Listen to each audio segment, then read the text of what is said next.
What's up, shoppers? Tag-ulan na naman at kabila-bilang baha ang ating nararanasan. Pwes, may item tayo para dyan. Ito ang Ryobi Clean and Dirty Submersible Pump 750 watts.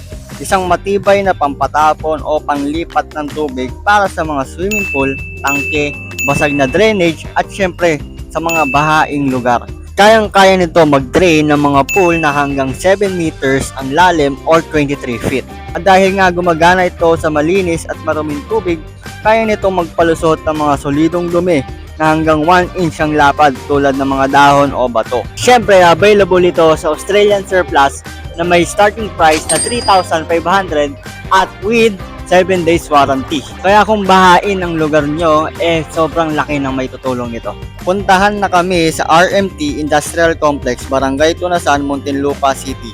Open kami ng 8:30 AM hanggang 5:30 PM, Monday to Saturday, and close ng Sunday. At kung meron kayong inquiries or questions, just leave a comment down below or mag-direct message sa amin. Siyempre, huwag niyong kakalimutan mag-follow sa Australian Surplus para lagi kayong updated. See you mga ka-shoppers!